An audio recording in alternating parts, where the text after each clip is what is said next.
एक विषय है जो अक्सर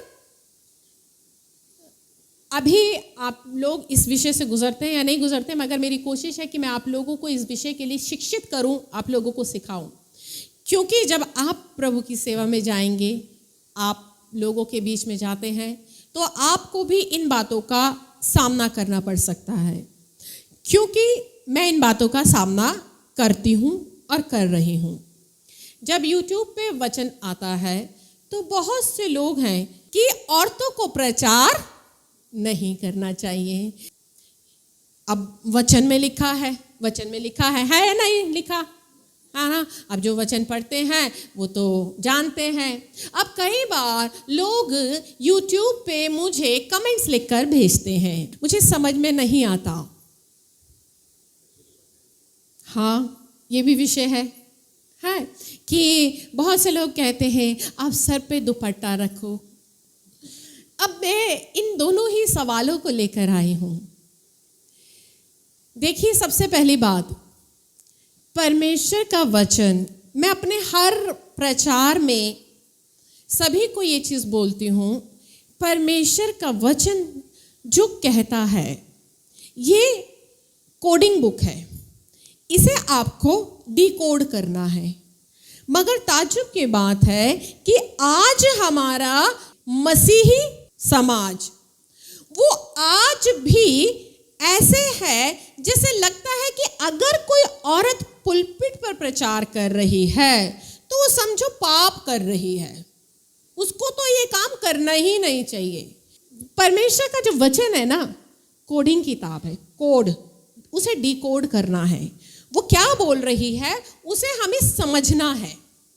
जो वचन लिखा है उसे अगर आप एज इट इज पढ़ेंगे, अक्सर लोग यही भूल करते हैं कि उसे एज इट इज पढ़ते हैं, उसमें छुपे हुए भेद को, उसमें छुपी हुई बात को वो समझते नहीं है कि अगर ये बात बोली गई है, क्योंकि परमेश्वर के वचन में जो बात बोली गई है वो उस समय की परिस्थिति के हिसाब से बोली गई है, वहां की उस समय की परिस्थिति के हिसाब से बोली गई है।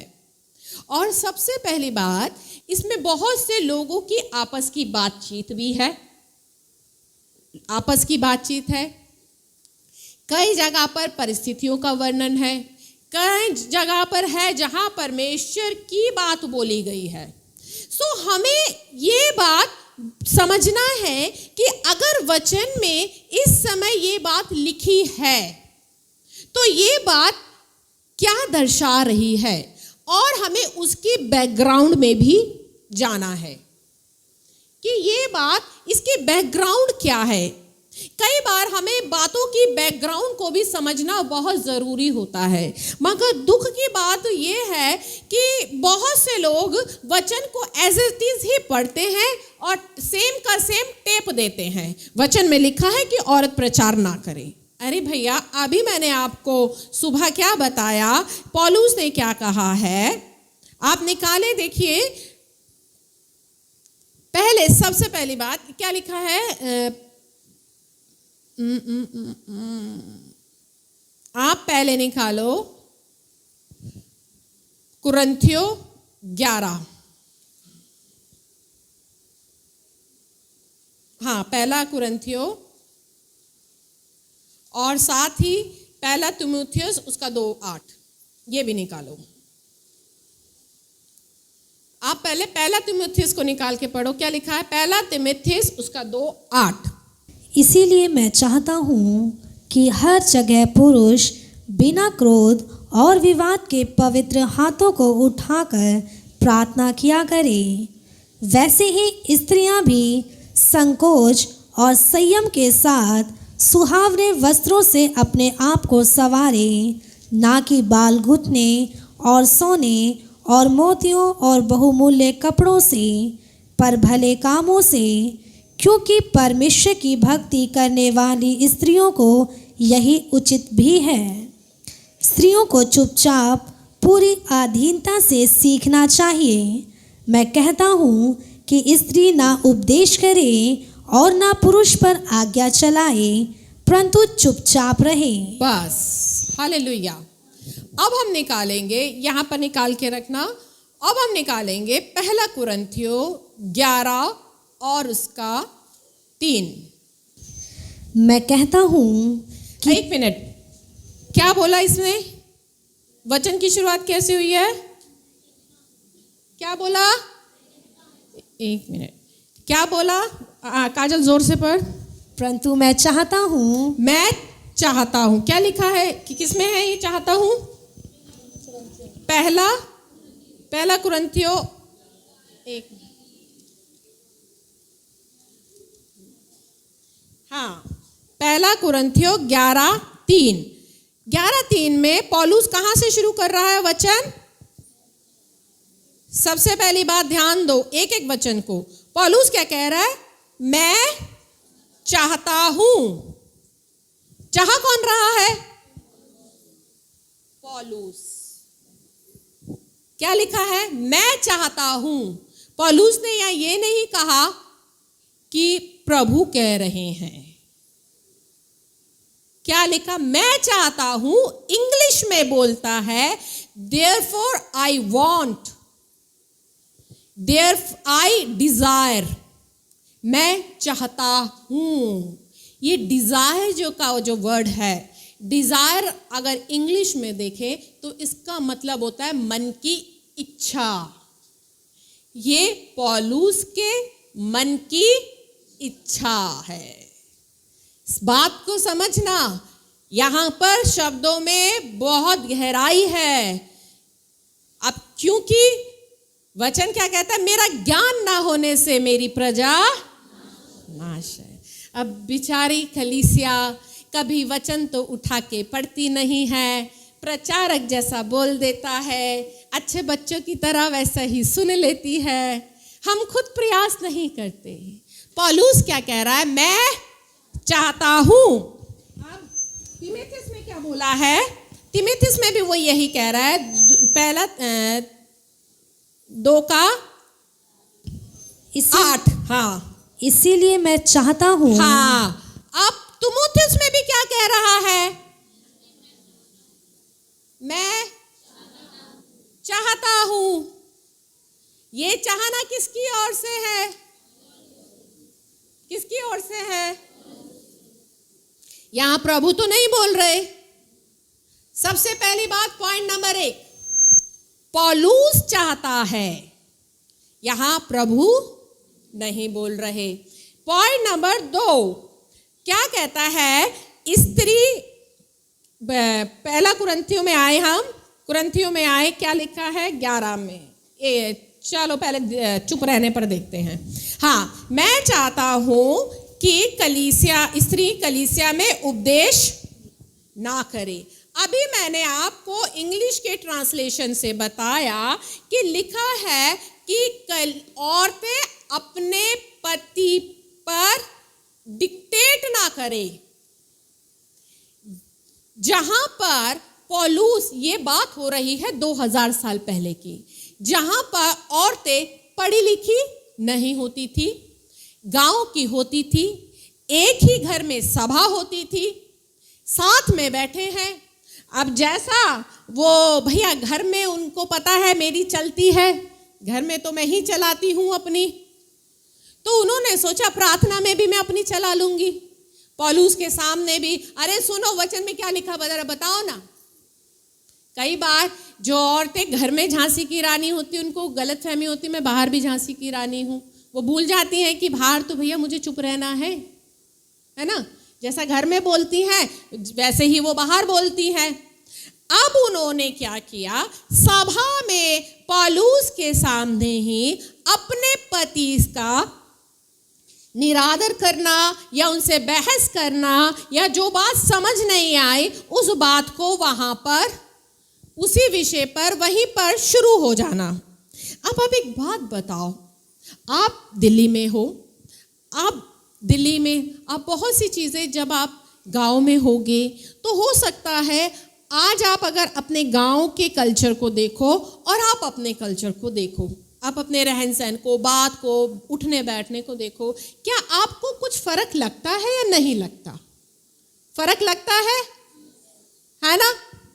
अगर मैं आपको कहूँ आप गांव में जाओ, आप गांव में जाकर प्रचार करो, तो आप जब गांव में जाओगे वहां पर 2000 साल पुरानी अगर मैं आपसे बात करूं, आज तो फिर भी आपको इतने, भले ही गांव की औरतें हैं उन्हें मोबाइल भी चलाना आता होगा, बहुत से कुछ एक इंग्लिश के वर्ड भी बोल लेती होंगी, यूज़ कर लेती होंगी, बहुत सी बातें होंगी, मगर 2000 साल पहले की मैं बात कर रही हूँ, वो बिल्कुल गांव की थी, जहां उनको सभा में बैठकर अन्य जाति लोग आए, उन्हें नहीं पता कि किस तरीके से परमेश्वर के उपस्थिति में अपने पति से बात करनी है, किस प्रकार से अपने अगुवे के सामने बात करनी है। वहाँ पर पौलुस ने उन परिस्थितियों के अधीन रहकर ये बात बोली, मैं चाहता हूँ कि औरतें सभा में चुपचाप रहें, पुरुष पर आज्ञा ना चलाए, आज्ञा ना चलाए, लिखा है टीच और टू हैव अथॉरिटी, अधिकार। यहाँ पर पौलुस ने ना प्रचार के लिए नहीं बोला है। अफसोस की बात है कि आज बहुत से लोग इस चीज को इस बात पे समझते हैं कि पौलुस ने तो जी प्रचार के लिए मना करा है, औरत को प्रचार नहीं करना चाहिए, ये बहुत ही गलत शिक्षा है। पौलुस ने कहीं भी औरतों को प्रचार करने के लिए मना नहीं किया है। अगर मैं आपको बोलूं तो देखो, पहला कुरिन्थियों और उसके साथ में जाओगे, जहां पर पौलुस एक चीज क्लियर कर रहा है 7:25 में कि प्रभु की ओर से मुझे कोई आज्ञा मुझे नहीं मिली, परंतु विश्वास योग्य होने के नाते जैसी दया प्रभु ने मुझ पर की है उसी के अनुसार सम्मति देता हूँ। यहाँ पर अगर एक बात आप देखो, जहाँ पर पौलुस कुंवारियों के विषय में आज्ञा दे रहा है कि कुंवारी को, कि पुरुष को, स्त्री पुरुष को शादी करनी चाहिए या नहीं चाहिए, वहाँ पर पौलुस इस बात को कह रहा है कि प्रभु की ओर से मुझे कोई आज्ञा, यानी मुझे प्रभु की ओर से ऐसा कोई प्रकाशन नहीं मिला। प्रभु ने मुझसे नहीं कहा है कि तुम शादी मत करो, मगर ये मैं विश्वास योग्य होने के नाते जैसी दया प्रभु ने मुझ पर की है उसके अनुसार सम्मति देता हूँ। इंग्लिश में है ओपिनियन या एडवाइस। वो क्या दे रहा है? एडवाइस दे रहा है, सलाह दे रहा है कि पुरुष को स्त्री को शादी करनी चाहिए या नहीं चाहिए। और आगे जब हम जाते हैं तब वो ये कहता है, हाँ 40 पद में, 7 के 40 में अगर आप जाओ, वो फिर इस बात को कहता है, परंतु, हाँ परंतु से पढ़ो, परंतु जैसी है यदि वैसी ही रहे तो मेरे विचार में और भी धन्य है, और मैं समझता हूँ कि परमेश्वर का आत्मा मुझ में ही है। आप देखो यहाँ पर वो विवाह के विषय में बोल रहा है कि जैसी है, यदि इस कुंवारी को शादी करना भाता है तो वो शादी करे, नहीं करना चाहता तो नहीं करे, वो अपनी ओपिनियन दे रहा है। यहाँ पर भी उसने एक वर्ड बोला है, मेरे विचार में। बार बार पौलुस ने इस बात को स्पष्ट किया है, मेरे विचार में, मेरी राय में। मगर अक्सर प्रचार करते समय प्रचारक लोग इन बातों को हटा देते हैं और सीधा टेप देते हैं कि औरत को प्रचार नहीं करना चाहिए। कहाँ है? जिस तरह से प्रेरितों के काम की पुस्तक है, आप प्रेरितों के काम में प्रेरितों के काम की पढ़ते हो, ऐसे ही एक किताब है एक्ट ऑफ पॉल, पौलुस के काम, एक किताब है। उस किताब में आप उस किताब को मंगवा के पढ़ना, उस किताब में इस बात का जिक्र है कि पौलुस ने जो इन पुस्तकों में वो बातें, क्योंकि वचन बताता है कि बाइबल में अगर सारी बातें लिखी जाती तो पृथ्वी भर में ना समाती। इसलिए बाइबल से रिलेटेड और भी किताबें हैं जो परमेश्वर के चेलों ने सेवा करी है, जो सेवकाई करी है, आप उनको पढ़ो। एक्ट ऑफ पॉल करके एक बुक है जिसमें पौलुस की एक शिष्य थी थैलिका, उसने पौलुस के द्वारा उद्धार पाया, पौलुस के साथ वो सेवा में चली और वो उस समय बपतिस्मा भी देती थी। यदि ऐसा होता तो पौलुस थैलिका को अपनी सेवा में ना लाता, यदि पौलुस की ये शिक्षा होती कि औरत प्रचार ना करे। क्योंकि कलीसिया हमारी इतनी भोली भाली है, वो किसी का भी प्रचार सुनती है, किसी पर भी अपना मन लगा लेती है, और जिसको उसके कान अच्छे लगने लगते हैं, कितना अच्छा है, कितना अच्छा, फिर वो उसी को सुनने लगती है। वो जज नहीं करती है कि जो वचन प्रचार कर रहा है क्या वो प्रचार वचन से कर रहा है या नहीं कर रहा है। पौलुस आपकी बाइबल में भी है, ये मेरी बाइबल नहीं बोल रही है, पौलुस साफ कह रहा है मेरे विचार से। क्या है, निकालो, क्या कहता है पौलुस? सो मैं चाहता हूं, ये बात उसने पहला कुरिन्थियों 2:8 में बोली है, 11 और पहला कुरिन्थियों का 11:3 में बोली है, और पहला कुरिन्थियों 2:8 में बोली है। अगर आप निकाले पहला कुरिन्थियों और उसका 11, तो यहां पर वो साफ कह रहा है, सो मैं चाहता हूं कि तुम जान लो। मैं चाहता हूं, ये मेरी डिजायर है, ये मेरी ओपिनियन है। अब भैया पौलुस तो अपनी ओपिनियन दे रहा है और वो साफ भी कह भी रहा है कि मैं समझता हूं कि परमेश्वर का आत्मा मुझ में भी है। डेफिनेटली है, परमेश्वर का एक बड़ा जन है जिसने आधे से ज्यादा नया नियम लिख लिया है। पौलुस की बात को कंडम नहीं कर रहे हैं, मगर कहीं ना कहीं पौलुस इस बात को अपने शब्दों में कह रहा है, जहां शब्दों की भीड़ में चाहता वर्ड, एडवाइस वर्ड, ओपिनियन को हम प्रचारक लोग, बहुत से मसीह लोग चबा जाते हैं और सीधा बोल देते हैं कि भैया औरत को तो प्रचार ही नहीं करना चाहिए। हाँ जी, चलिए चलते हैं आगे। सो मैं चाहता हूं कि तुम जान लो कि हर एक पुरुष का सिर मसीह है और स्त्री का सिर पुरुष है और मसीह का सिर परमेश्वर है।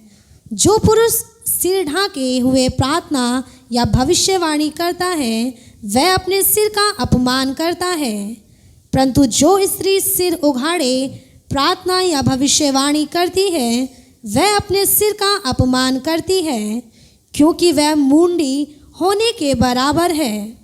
यदि स्त्री ओढ़नी ना ओढ़े तो बाल भी कटा ले। यदि स्त्री के लिए बाल कटाना या मुंडन कराना लज्जा की बात है तो ओढ़नी ओढ़े। हाँ, हालेलुया। अब ये जो वचन है यहाँ पर पौलुस कह रहा है कि मैं चाहता हूं। यहाँ पर आप ध्यान दें, वो इस बात की ओपिनियन दे रहा है, और वो क्यों दे रहा है। अब है पॉइंट नंबर 2। कुरिन्थियों की कलीसिया एक ऐसी कलीसिया थी, अगर आप कुरिन्थियों की किताब पढ़े तो आप पाएंगे कि इस कलीसिया में व्यभिचार होता था। ये कलीसिया में जब लगती थी, इस कलीसिया में बहुत सी वेश्याएं यानी प्रोस्टिट्यूट इस कलीसिया में आती थी, जिन्होंने उद्धार पाया था और परमेश्वर के वचन को ग्रहण किया था। जब वो प्रोस्टिट्यूट वेश्या प्रभु में आई, बात को समझना आप, ताकि आप दूसरे को भी समझा सको, कभी कोई आपको इस तरीके से बोले तो। जब वो प्रोस्टिट्यूट परमेश्वर की उसमें आई, अब क्योंकि वो प्रोस्टिट्यूट थी, जैसा वचन में प्रभु यीशु मसीह के पास में एक व्यभिचारी औरत आती है तो प्रभु क्या कहते हैं, तू 4 पति कर चुकी है और जो है वो भी तेरा नहीं है, यानी वो किसी भी पति के अंडर नहीं थी। और उस जमाने में प्रोस्टिट्यूट की ये निशानी होती थी कि वो बाल खुले रखती थी, सर ढाकती नहीं थी। ये प्रोस्टिट्यूट की निशानी होती थी, वेश्या की। और जो शादीशुदा औरतें होती थी वो अपना सर ढाकती थी, यानी वो अपना अधिकार शो करती थी कि ये अधिकार हमने अपने सर पे रखा है। जब कलीसिया में प्रोस्टिट्यूट जो वैश्याएं आने लग गई, अब चूंकि वो उस समय बाल खुले होकर और बिना सर ढके कलीसिया में आती थी, कलीसिया में बैठ जाती थी, उनको एड्रेस करने के लिए, क्योंकि वो प्रभु में तो आ गई। अब मैं जो बात बता रही हूँ ना, आपको बहुत गहरी बात बता रही हूँ, उसे समझना बहुत दिमाग लगाकर। वो प्रभु में तो आ गई। कई बार हम प्रभु में तो आ जाते हैं। अब उनका स्वभाव क्या था? वो प्रोस्टिट्यूट थी। वो अपने, उनके ऊपर कोई भी वो पुरुष की अधिकार को एक्सेप्ट नहीं करती, नहीं कर सकती। भैया कोई पति है ही नहीं, मैं तो और आदमियों को चलाती हूं, मैं किसी अधिकार को कैसे एक्सेप्ट करूं, है ना। अब मैं आपको फॉर एग्जाम्पल, आइए एक मिनट, आपको एक एग्जाम्पल बता रही हूं, ठीक है। आप बाल खोल तो सही, एग्जाम्पल दिखाना है मैंने, बस आपको समझाने के लिए दिखा रही हूं। देखिए, अब ये बाल खुले हैं, ठीक है, दुपट्टा नहीं है। ये इस बात का साइन था, जब औरतें ऐसे ही आ जाती थी तो इस बात का साइन था कि अपने ऊपर किसी भी अधिकार को एक्सेप्ट नहीं कर रही। पौलुस ने देखा इनका जीवन, ये प्रभु में तो आ गई है मगर अब भी पुरुष की इज्जत नहीं करती। कई बार औरतें प्रभु में तो आ जाती हैं, अभी मैं सुबह से वही तो सिखा रही हूं कि पुरुष की इज्जत नहीं करती है। उनको वो ऐसे ही कलीसिया में आकर बैठ जाती थी, ऐसे ही आई और प्रार्थना करने लग गई। तो पौलुस ने उनको क्या कहा कि अपने सर पर ओढ़नी ओढ़ो। ये जब ये ओढ़नी ओढ़ेगी, जब ये अपने सर को ढाकेगी, तो ये इस बात का साइन है कि अपने ऊपर पुरुष की अधीनता को एक्सेप्ट कर रही है, ये अधीन आ रही है। क्योंकि जब ये इसके अधीन आएगी, जब ये इसको ओढ़ेगी, ये अपने आप एक साइन है, बताने की जरूरत नहीं है। ये साइन है कि मैं पुरुष की अधीनता को एक्सेप्ट कर रही हूं, मैं अपनी वैश्यावृत्ति को छोड़ रही हूं। अब प्रभु में तो आ गई, अब इसने सर नहीं ढका, यानी तूने अपना पुराना जीवन नहीं छोड़ा। आज भी तू पुरुष को अपनी पैरों की जूती समझती है, आज भी पुरुष को निरादर कर रही है। इसीलिए पौलुस ने उस समय औरतों को ये आज्ञा दी कि अपनी ओढ़नी ओढ़े।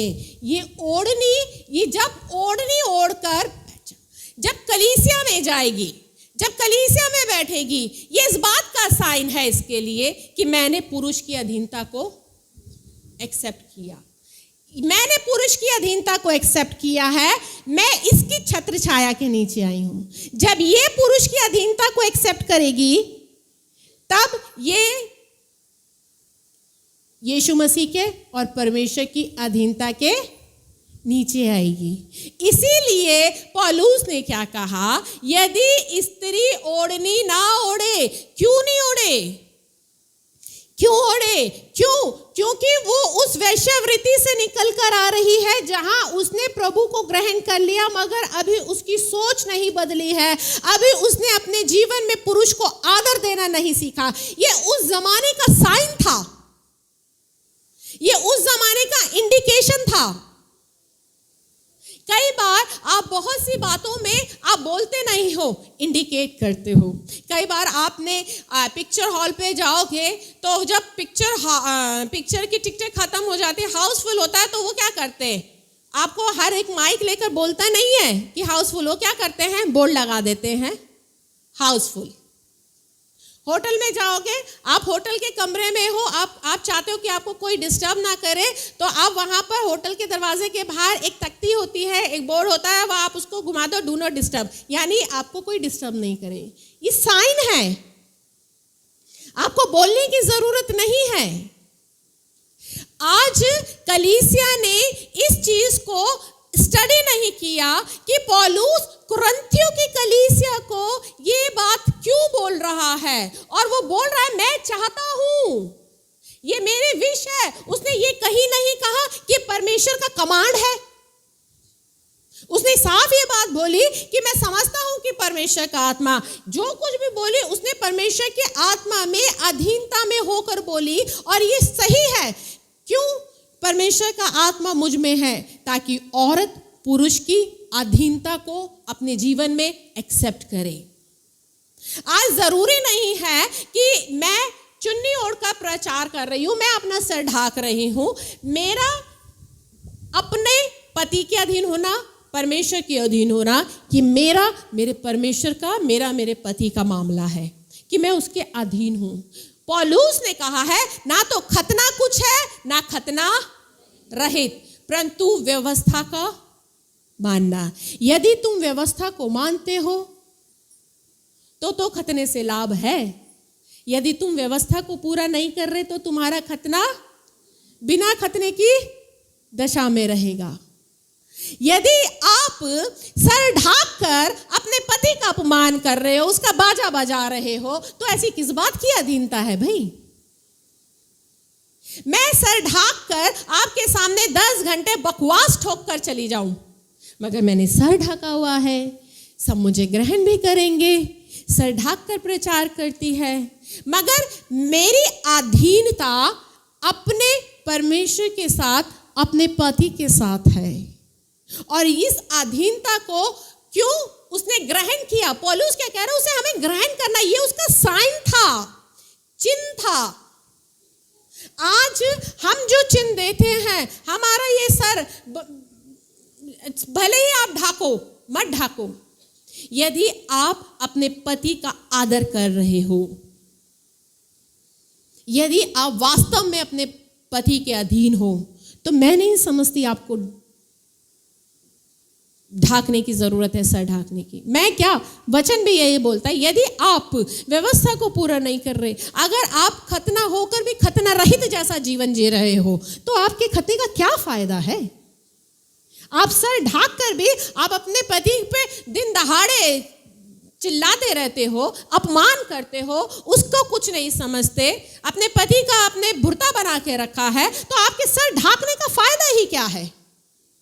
यदि आप अपने सर को ना भी ढाको और आप उस अधीनता को आप हृदय से ग्रहण कर रहे हो, आपने उस अधीनता को अपने हृदय में उतार लिया है, परमेश्वर जानता है कि ये मेरी छत्र छाया के नीचे आ गई है। इसीलिए पौलुस बोल रहा है मैं चाहता हूं, आई एडवाइस, मेरी ओपिनियन है, राय है, सलाह है। हालेलुया। समझ आई मेरी बात आपको? मैं क्या समझा रही हूं? पता नहीं कितना समझ आया है। हाँ जी। अब आता है, फिर आगे वो कहता है, पहला कुरिन्थियों 14 का 14, पहला कुरिन्थियों 14 का 34-35। इसीलिए कलीसिया की सभा में चुप रहे।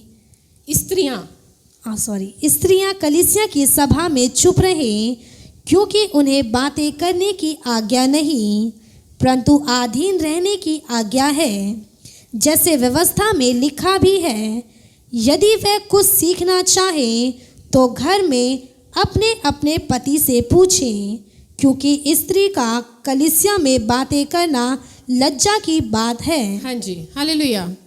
अब यहाँ पर बहुत से लोग बोलते हैं कि स्त्रियों को कलीसिया की सभा में, स्त्रियां कलीसिया की सभा में चुपचाप रहे, क्योंकि उन्हें बातें करने की आज्ञा नहीं है।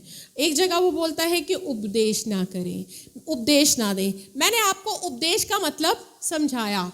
पौलुस ने क्या कहा है? डिक्टेट ना करें अपने पति को। यहां पर वो कहीं भी ये नहीं बोल रहा, क्योंकि पौलुस की सेवा में खुद स्त्रियां थी। आप मुझे ये बताइए, अगर मैं तमाम प्रचारकों की बातों को बड़ा करूं तो मुझे ये बताइए, परमेश्वर ने दबोरा को चुना।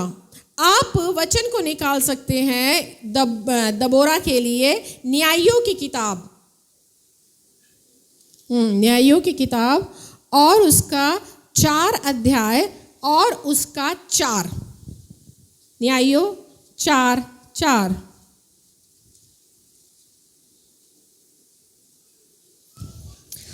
उस समय लप्पीदोत की स्त्री दबोरा, जो नबिया थी, इज़राइलियों का न्याय करती थी। वह एप्रेम के पहाड़ी देश में रामा और बेतेल के बीच में दबोरा के खजूर के तले बैठा करती थी। हाँ जी, क्या लिखा है? उस समय लप्पीदोत की स्त्री दबोरा, जो नबिया थी, जो क्या थी? प्रॉफिट थी।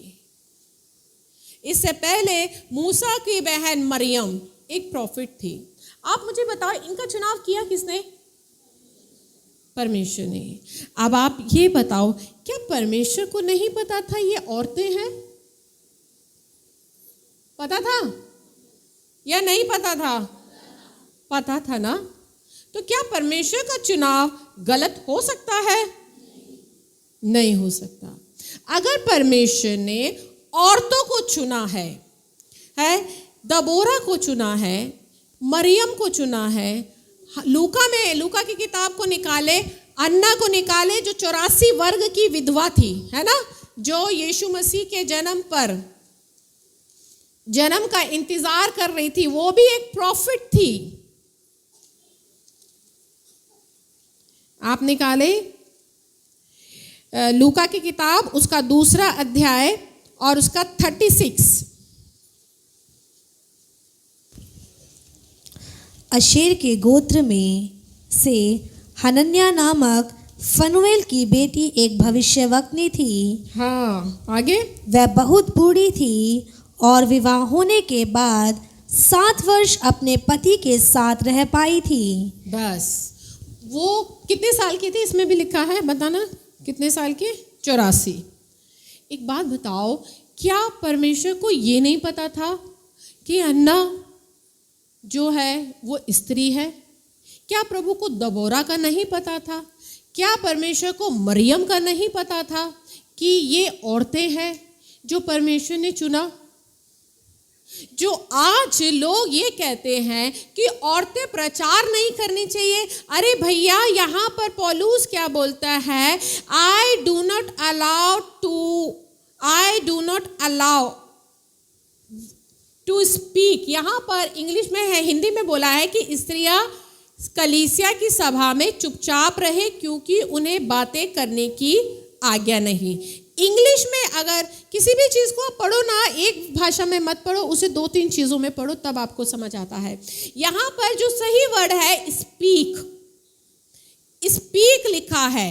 स्पीक मतलब बोलना, और बोलना मैं इस समय बोल नहीं रही हूं। बोलते क्या होते हैं? एक व्यक्ति किसी से बातें करता है। स्पीक का डेफिनेशन होती है to say word, to use voice और to have conversation with someone, यानी किसी व्यक्ति से बातचीत करना, कन्वर्सेशन करने को बोलते हैं स्पीक। और इसी वर्ड को पौलुस बोल रहा है कि मैं औरतों को, I do not allow women to speak, मैं औरतों को बातें करने की परमिशन नहीं देता। जिसे आज के प्रचारकों ने ये टेप दिया है कि औरतों को तो जी प्रचार ही नहीं करना चाहिए।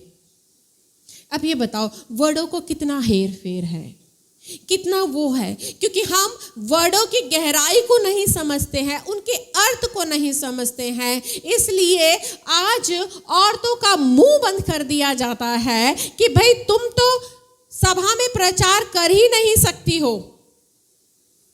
परमेश्वर ने एस्तर को इतने बड़े समाज, पूरे समाज के छुटकारे के लिए चुन लिया था। क्या परमेश्वर को नहीं पता था कि वो औरत है? या आज के ही लोगों को पता है? आज पौलुस ने 2-3 जगहों में बोला है कि स्त्रियां सभा में चुपचाप रहे, अपना सर ढके। उसको लेकर आज का समाज इतना ऑर्थोडॉक्स हो चुका है कि औरतों को प्रचार करने के कट्टर विरोध में है, कट्टर विरोध में है। उन्हें लगता है कि अगर कोई औरत प्रचार कर रही है तो वो बहुत ही गलत काम कर रही है, उसे तो करना ही नहीं चाहिए। पौलुस ने 50 बार, 10 बार, 20 बार और भी बातों की आज्ञा दी है। वो चीज वर्स टू वर्स किसी को याद नहीं होगी। अगुओं की अधीनता के विषय में कहां लिखा है, अगर उनसे पूछ लिया जाए तो उनके सर से निकल जाएंगे, चक्कर खा जाएंगे। पौलुस ने कितनी बार बोल दिया है? 2 बार बोल दिया कि औरतें सभा में चुपचाप रहे। वो लोगों को याद है, और कोई भी औरत अगर प्रचार करने के लिए खड़ी हो जाती है तो उसका मुंह बंद कराने के लिए खड़े हो जाते हैं। उनको ये याद नहीं होता है कि पौलुस ने 10 बार बोल दिया है कि अपने अगुओं का आदर करे, अपने अगुओं की अधीनता में रहे। ये उनको समझ में नहीं आता। 2 बार बात बोली गई है, वो उनके लिए पत्थर की लकीर हो गई है, मगर जो बार 10 बार बोली गई है उस पर कोई गौर नहीं करता है। वो कहीं ना कहीं वो आज कलीसिया, चूंकि मैं बार आप लोगों को भी बोल रही हूं, आप परमेश्वर के वचन में शिक्षित बने। उनको सुनने से अच्छा है आप खुद समय दें, वचन को पढ़ें। आप किसी के बहकाव में नहीं आएंगे, क्योंकि अंत के समय में ऐसा होगा, वचन में लिखा है चुने हुए भी भरमा दिए जाएंगे। और चुने हुए भरमाए कैसे जाएंगे? ऐसे ही प्रचारकों, पास्टरों के बहकावे में आप आ जाएंगे, भविष्यवक्ताओं के बहकावे में आ जाएंगे। आपको उनकी शिक्षाएं अच्छी लगेगी। किसी से पूछो आप उनका वचन क्यों सुनते हो? दीदी उनका वचन बड़ा अच्छा होता है। अच्छा, आप अच्छा वचन सुनना चाहते हो? जो वचन आपको चुभता है, वो वचन आपको पचता नहीं है, जो वचन आपको कानों में बड़ा अच्छी नींद दिला देता है, जो वचन आपको आप हो क्या वही नहीं बता रहा, वही नहीं सिखा रहा, आप उस वचन को सुन रहे हो।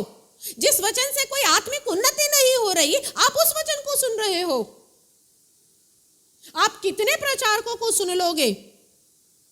मगर अगर आप खुद वचन बैठकर उसकी शिक्षा नहीं ले रहे हो, और पवित्र आत्मा जो टीचर है उसके साथ बैठकर आप कुछ नहीं सीख रहे, तो आप अपने अंत के समय के लिए तैयारी कर लेना उस भाग में जाने के लिए जहां रोना और दांत पीसना होगा।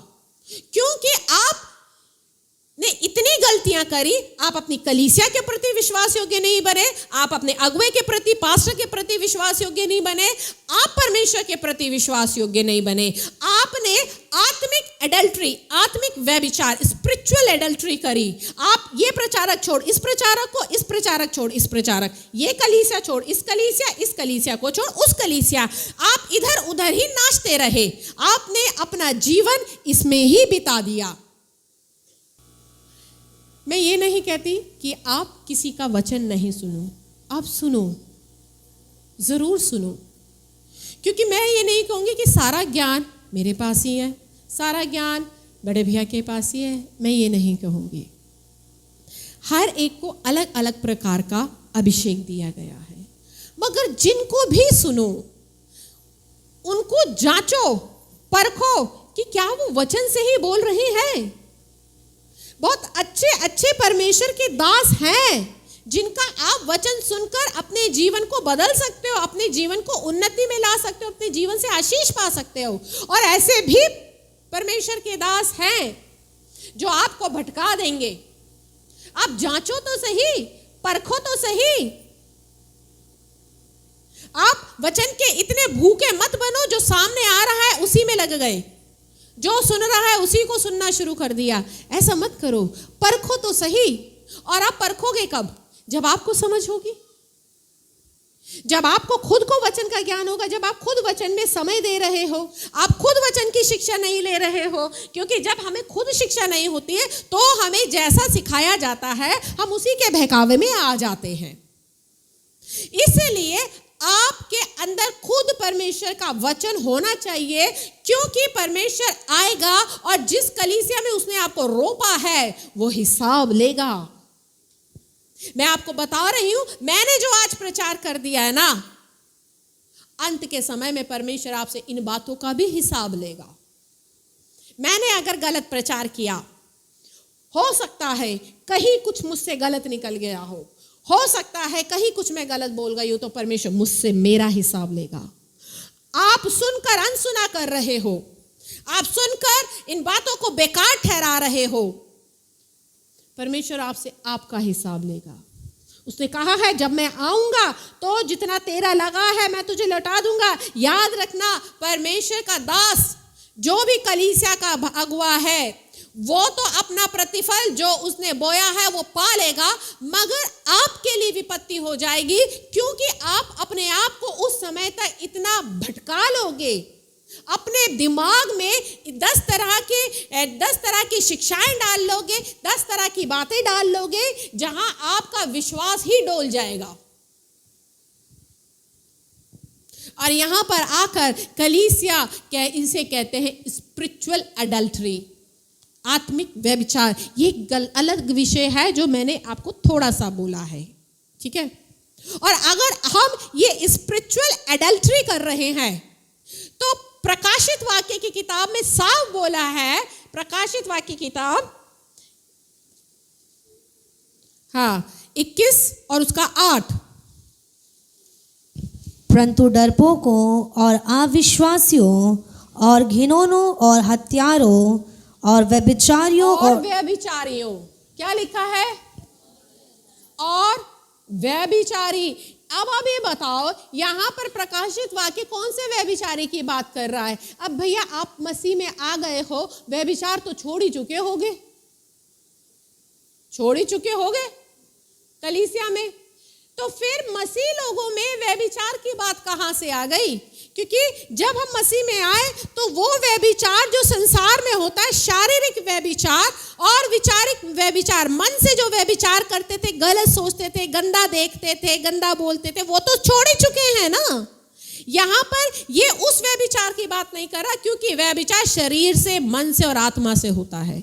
आप शरीर का छोड़ चुके हो सकता है मन पर आपने विजय पाली, परंतु कहीं ना कहीं शैतान विश्वासियों को यहां पर लाकर गिरा देता है, जहां पर वो सोचने लगते हैं कि हम पवित्र हैं।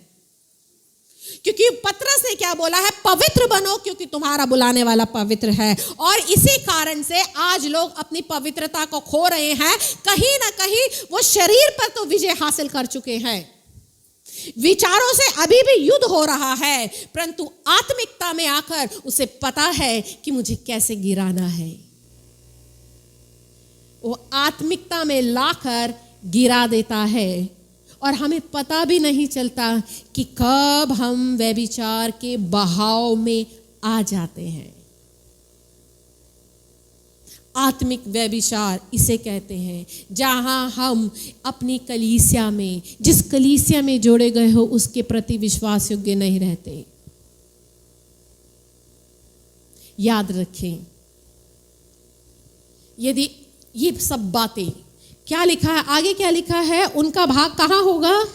उनका भाग उस झील में मिलेगा जो आग और गंधक से जलती रहती है, यह दूसरी मृत्यु है।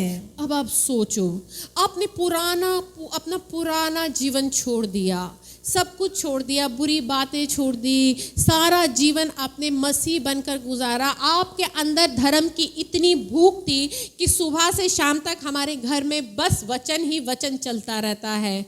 आजकल फ्री में डाटा आ गया है, तो सुबह से शाम तक मोबाइल में हम वचन ही वचन सुनते रहते हैं। हमें इतनी भूख थी, हमने इतना आत्मिक जीवन जिया, और फिर भी आकर हम कहाँ गए?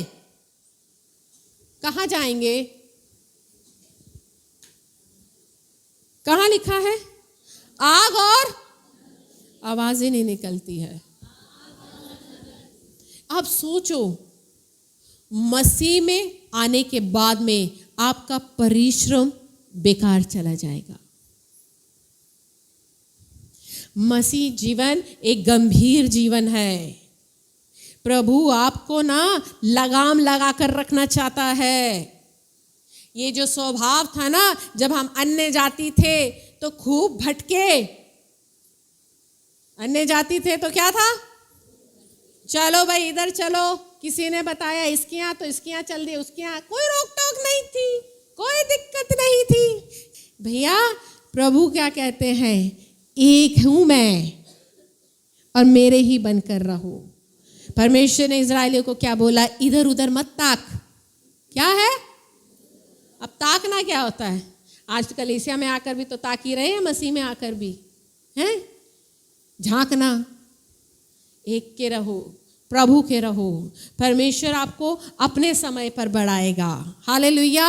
और परमेश्वर आज के वचन के द्वारा आप लोगों पर अपना अनुग्रह करे और आपको आशीष दे।